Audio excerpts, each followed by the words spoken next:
Mes chers amis, bien le bonjour. Récemment, le groupe de rock français Chaka Ponk a sorti une nouvelle chanson qui s'intitule Tout le monde danse.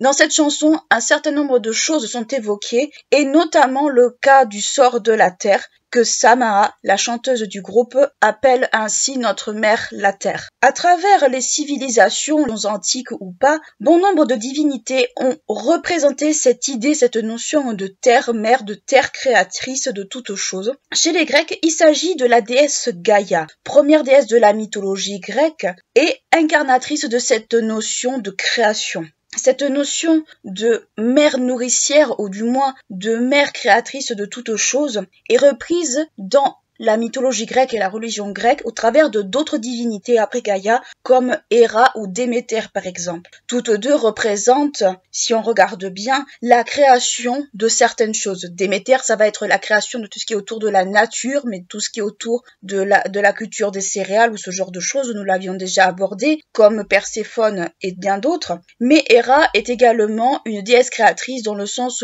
où c'est la déesse qui est favorable aux accouchements, à la naissance, ce genre de choses. Dans cet épisode, je vous propose justement de découvrir Gaïa, cette divinité assez mal connue que l'on connaît de nom ou de façon assez obscure, mais qui est considérée un peu comme la toute première déesse dans la religion grecque et qui incarne cette notion de terre-mère ou de mère la terre, pour reprendre la chanson de Chaka Ponk, et je vous invite de suite à découvrir qui elle était.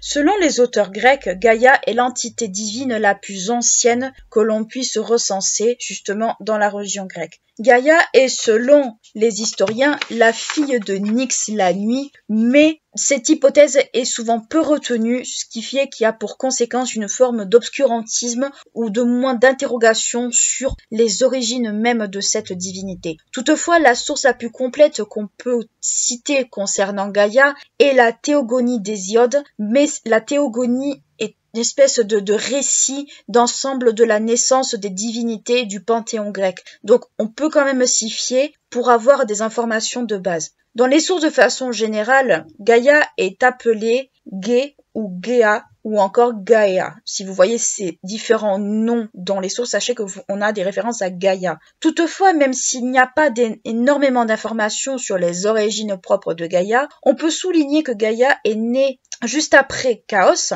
et juste avant Eros ou Tartare selon les versions, voire les deux. Gaïa est une divinité qui a engendré, sans le concours d'entités masculines, deux entités bien distinctes même, mais il y en a eu plusieurs, mais on peut souligner les deux principales que l'on lui connaît. Elle a engendré Ouranos le ciel et Panthos, une entité divine, marine, mais plutôt inféconde, donc une mère stérile. Gaïa a choisi dans un premier temps comme époux Ouranos, qui, selon Hésiode, était le seul à pouvoir couvrir entièrement la déesse, un peu qui pouvait l'envelopper de façon totale. Donc Ouranos le ciel, Gaïa la terre. Et avec Ouranos, Gaïa a eu de nombreux enfants qui constituent la première génération de divinités que l'on connaît. On peut compter par exemple 6 titans, Krios, Océan, Koéos, Hyperion, oui, Hyperion n'est pas qu'un personnage de Marvel, Japet et Chronos que l'on connaît au travers du mythe par exemple de Zeus, et 6 titanides,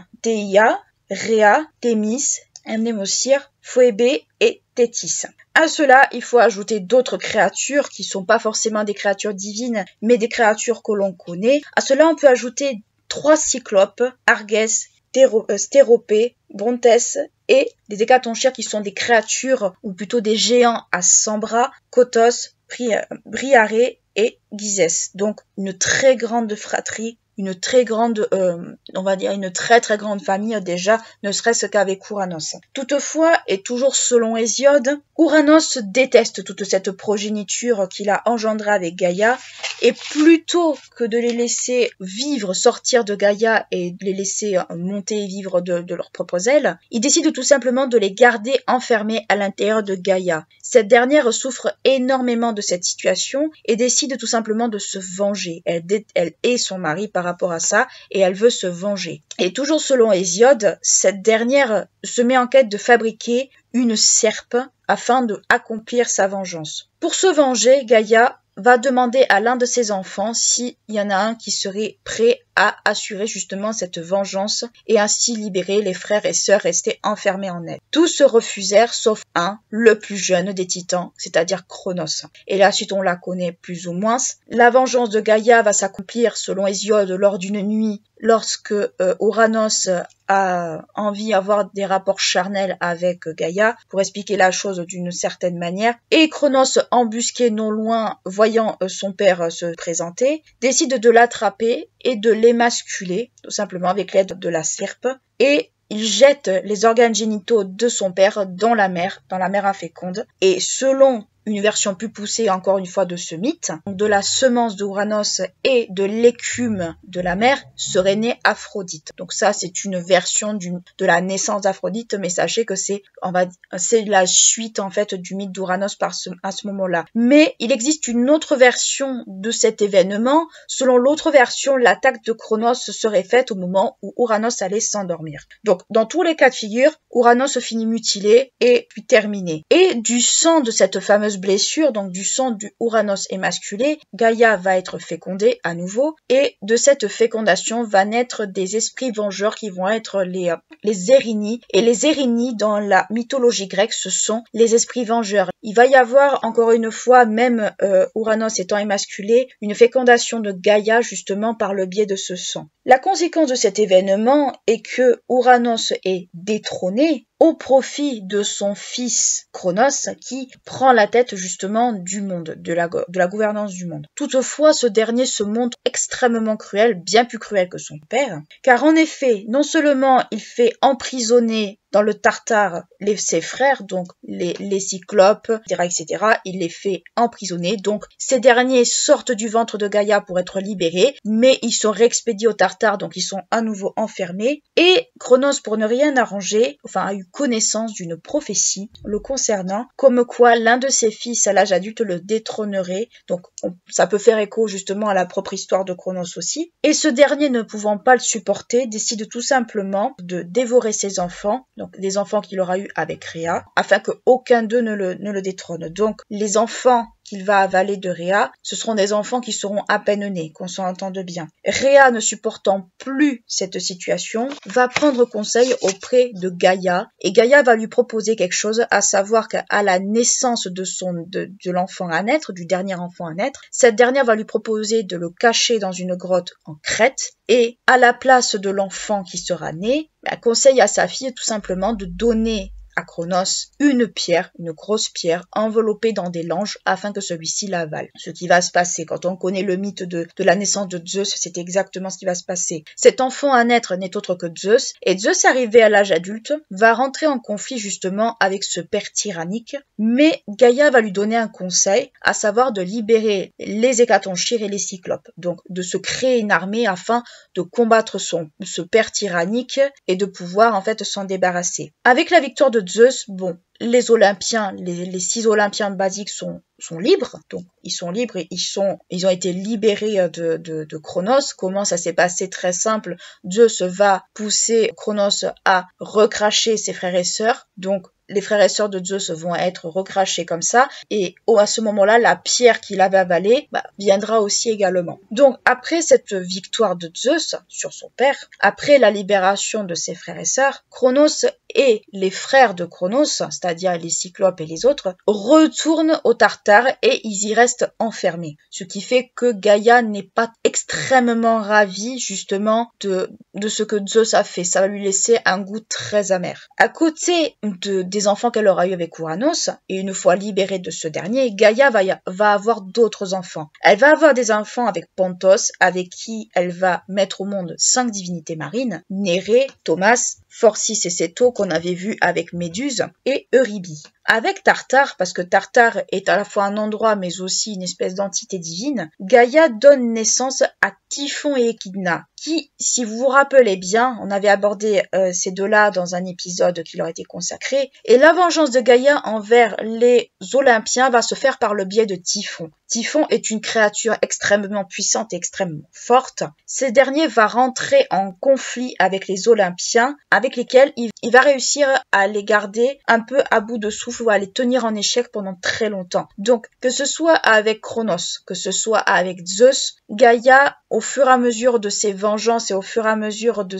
sa descendance, va garder un goût amer en fait de ses combats, de ses vengeances, dans le sens où ses enfants, que ce soit les Hécatonchires, les Cyclopes, les Titans, etc., n'auront jamais aucune liberté puisqu'ils sont toujours réexpédiés en fait dans des endroits où ils sont enfermés. Donc quelque part, Gaïa est une entité à la fois nourricière qui donne naissance à toute chose, mais aussi une entité vengeresse dans le sens où quand sa nature est contrariée ou quand la nature maternelle est contrariée, elle a tendance un peu à déchaîner une forme de colère qui peut être assez dangereuse. Dans une autre version du mythe, ou du moins des maternités qu'on attribue à Gaïa, il y a d'autres monstres qu'on lui attribue. On lui attribue par exemple la naissance de Anté, de Charybde. Alors Charybde c'est un cas assez particulier, des harpies, de Python, mais aussi du dragon de la Toison d'Or. Or, nous avons vu que le dragon de la Toison d'Or est plutôt né des amours de Typhon et Échidna. Ce qu'il faut bien retenir en fait quand on parle de Gaïa, c'est que c'est une entité qui est extrêmement féconde, qui est une entité qui donne naissance en fait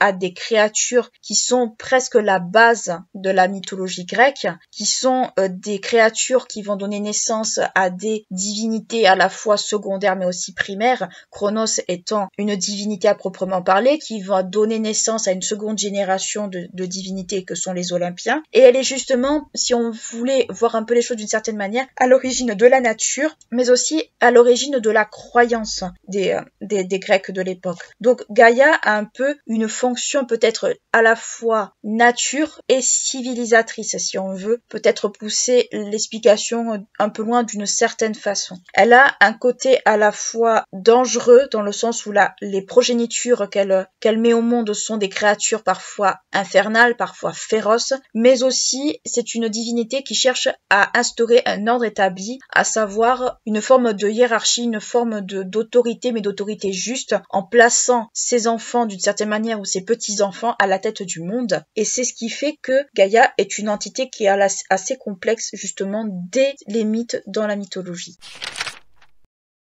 Comme beaucoup de divinités, Gaïa fait l'objet d'un culte dans des lieux comme Delphes, Olympie ou encore Dodone. En plus d'être une divinité antérieure aux Olympiens et liée à la Terre, on lui attribue des fonctions oraculaires et de gardienne des carrefours ou des passages un peu à l'image d'Hermès. En effet, le culte d'une Gaïa oraculaire est alors souligné dans un premier temps par Pausanias, et cette Gaïa oraculaire est, selon lui, est à l'origine du sanctuaire de Delphes bien avant l'introduction du culte d'Apollon comme on le connaît à l'heure actuelle. De plus, cette hypothèse est confirmée par l'archéologie et d'autant plus est soulignée par les historiens de notre époque, les historiens contemporains. Donc on montre très bien que avant Apollon, il y avait déjà un culte de Gaïa oraculaire qui était déjà pratiqué et le culte d'Apollon s'est bien implanté plus tard à Delphes. À côté de Delphes, l'archéologie montre que le culte de Gaïa a également été présent à Olympie bien avant celui de Zeus.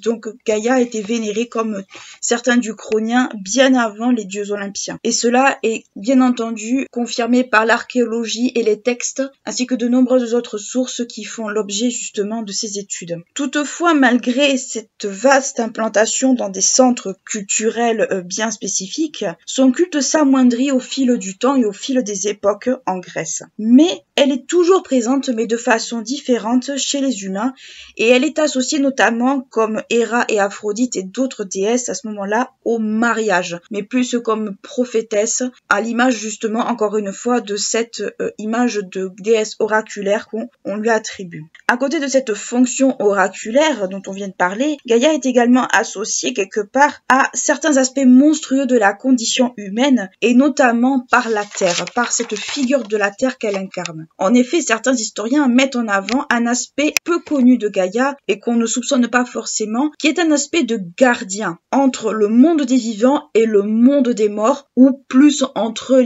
les immortels et les humains et les morts, mais avec un espace qui serait presque entre deux, qui serait la Terre. Toutefois, il est plus juste de parler, au fil du temps, plus du cycle de la vie et de la mort qu'autre chose, car les divinités, nous l'avons vu, peuvent également mourir si on cite par exemple Asclépios ou Adonis, qui sont des divinités qui ont fini par mourir dans certaines circonstances, et je vous renvoie aux épisodes font référence à chacune de ces divinités. Elle remplit donc d'une certaine manière des fonctions que on attribue bien souvent à Hermès, donc des fonctions d'accompagnateur d'un monde à l'autre. En fait, ce que j'essaie de vous expliquer par rapport justement à cette fonction de gardienne des carrefours, entre guillemets, c'est que Gaïa, la Terre, était un peu une zone un peu neutre, une safe zone, entre guillemets, si on peut comprendre ça, entre le monde des immortels et des mortels et le monde des morts. Mais au fur et à mesure du temps et au fur et à mesure des recherches et même des textes, on s'aperçoit qu'il faut mieux associer ça au cycle de la vie et de la mort, donc à une certaine forme de monstruosité, mais aussi à ce qui renvoie un peu à la condition humaine, à savoir le fait de vivre, de naître, de vivre, mais aussi de mourir. Donc il y a aussi toute cette espèce d'association justement à ce cycle de la mort. Et ce n'est pas la première fois, rappelez-vous, que l'on voit justement cette notion de cycle de vivant et de mort. Nous l'avons vu avec Adonis, nous l'avons vu avec Osiris chez les Égyptiens. Il y a toujours un peu cette espèce de renaissance, cette espèce d'association entre le cycle de la vie et le cycle de la mort, et un petit peu des divinités qui font un peu les gardiens ou qui escortent justement les morts vers le monde des morts qui leur est associé. Donc c'est vrai que Hermès, dans la religion grecque, est justement associé à cette notion de mort, dans le sens où il accompagne les âmes vers le monde des enfers, vers l'Hadès, parce que l'Hadès, ça ne désigne pas que le dieu, ça désigne aussi d'une certaine manière l'endroit lui-même. Donc Hermès est le dieu messager que nous connaissons, le dieu également protecteur des voleurs, mais c'est aussi le dieu protecteur des carrefours, celui qui est entre deux mondes. Et bien Gaïa va remplir un petit peu cette fonction d'entre deux mondes. Donc c'est vrai que c'est une qualité qu'on lui connaît pas forcément et qui n'est pas toujours mise en avant, de même que le caractère oraculaire, on le connaît plus ou moins assez mal, et il est très souvent peu mis en avant quand on fait des recherches sur Gaïa. On en parle parce qu'on l'associe à Apollon, parce qu'Apollon est un dieu qu'on associe justement aux oracles. La Pythie de Delphes était considérée comme une oracle, mais c'est vrai que ce n'est pas forcément la divinité à laquelle on pense quand on pense à culte oraculaire ou divinité oraculaire. Conclusion, ce que l'on peut souligner par rapport à Gaïa, c'est que la notion de terre-mère ou de mère nourricière n'est pas forcément dénuée de fondement, car Gaïa, si on regarde son mythe, si on regarde son culte, si on regarde un peu l'impact qu'elle a eu sur l'ensemble de la Grèce antique, est une divinité plutôt plus qu'une déesse que l'on associe tant à la prospérité, au fait qu'elle ait engendré de nombreuses créatures, qu'elle ait été presque à l'origine des Olympiens tels que nous les connaissons de façon assez indirecte, mais aussi à l'origine de cette terre sur laquelle les hommes vivent d'une certaine façon et qui leur fournit de quoi vivre que de quoi prospérer. Gaïa, dans l'ensemble de la Grèce, a eu une vocation plus oraculaire, car son culte s'est implanté par exemple à Olympie, à Delphes, à Dodone ou bien ailleurs, même à Sparte, mais au fur et à mesure du temps, c'est une divinité qui a été reléguée à d'autres fonctions et à des fonctions plus en lien avec ce côté nourricier, avec ce côté prospérité que nous lui connaissons. Dans l'imaginaire collectif, Gaïa est peu ou mal représentée, voire quasiment absente. Si on regarde un petit peu dans la culture populaire, on peut la retrouver dans les jeux vidéo. On peut citer Age of Mythology, l'extension des Titans.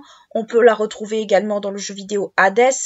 On peut la retrouver aussi, si on aime les Disney, dans un épisode de la série animée Hercule. On la retrouve sous certains aspects, mais c'est une divinité, voire une entité divine qui est quand même extrêmement peu connue ou assez mal connue si on regarde bien. On connaît un petit peu les principales fonctions de Gaïa, mais on en ignore après tout ce qui est autour, tout l'impact qu'elle a eu dans la mythologie grecque, mais aussi dans les cultes grecs à proprement parler, même si c'était un culte voué aux fonctions oraculaires, comme cela a été pour Apollon.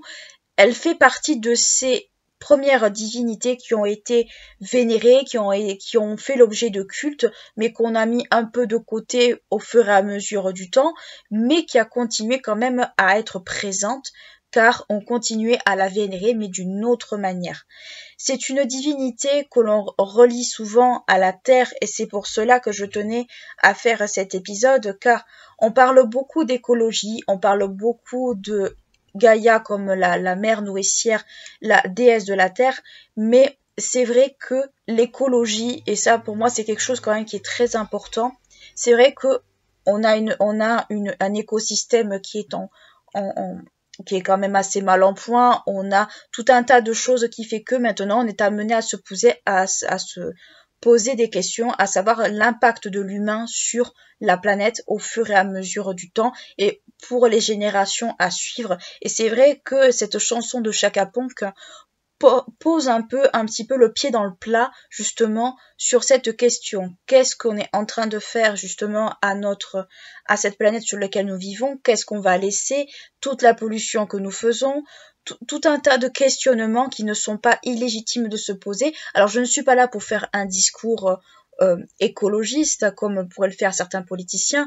Non, mon but à moi c'est de vous, déjà d'une part peut-être de susciter des questionnements chez vous par rapport à certaines questions écologiques et comment on pourrait peut-être améliorer les choses. Il y a énormément de mesures qui sont prises autour de l'écologie ces derniers temps, mais ce sont des décisions que je trouve relativement minimes et c'est des décisions qui arrivent beaucoup trop tard et c'est des décisions que ma foi on aurait dû prendre peut-être il y a 10-20 ans déjà quand on a commencé à tirer la sonnette d'alarme par rapport à la pollution, par rapport à tout ce qui était au niveau de la couche d'ozone. Je vous encourage, alors il date un petit peu, mais je le trouvais quand même très pertinent déjà à l'époque, d'aller voir le film de Al Gore, enfin du moins le documentaire sur Al Gore, je vous le mettrai en barre d'infos car le nom m'échappe, mais je m'en souviens parfaitement. Et c'est vrai que ça pose des questions par rapport à notre mode de consommation, nos modes de vie, et peut-être qu'à un certain moment on sera amené à se poser véritablement ces questions-là. Le but de ce podcast sur Gaïa, c'était aussi pour vous faire comprendre déjà d'où venait cette notion de terre-mère, de mère nourricière ou de déesse de la terre, mais aussi peut-être pour susciter un petit peu des questionnements autour de ça. Moi, c'est des questionnements que je me pose, que je continue à me poser. Et surtout, même si j'avoue que je suis pas un modèle d'éco-responsabilité, j'ai beaucoup de chemin à faire et beaucoup de gens aussi. Je pense que si on fait un petit peu chacun, un petit peu notre petit effort chacun de notre côté, au bout d'un certain moment, ça pourrait, pour les prochaines générations, les inciter à faire beaucoup plus que nous, ce que nous faisons. J'espère que ce podcast vous aura plu, vous aura intéressé. C'était pas forcément prévu, mais je tenais quand même à le faire parce qu'au final, je trouvais cette chanson très pertinente autour, justement, de ces questions écologiques. Alors oui, il y a d'autres questionnements qu'on peut se poser autour de cette chanson, mais je tenais quand même à appuyer justement sur ce point, sur l'écologie, car moi c'est vrai que ce sont des questions pour ma part que je me pose, surtout par rapport à la protection animalière, par rapport aux animaux. Quel impact l'humain va avoir sur les animaux à terme, sachant que de magnifiques espèces animales sont en train de disparaître à cause justement de la présence humaine, de l'impact des humains sur la nature. Et c'est vrai qu'on peut être amené à se poser ces questions-là. J'espère que ce podcast vous aura plu, vous aura intéressé, vous aura peut-être appris des choses sur Gaïa que vous ne connaissiez pas, ou peut-être des notions que vous saviez, mais qui étaient très très floues. Et j'espère que cela vous aura fait découvrir une divinité peu connue et mal connue du panthéon grec, enfin du moins de la mythologie grecque et de la religion grecque. N'hésitez pas à liker, clocher la vidéo si elle vous a plu, à vous abonner à la chaîne si ce n'est pas encore fait. Moi je vous dis à très bientôt pour un nouveau podcast. D'ici là, prenez bien soin de vous.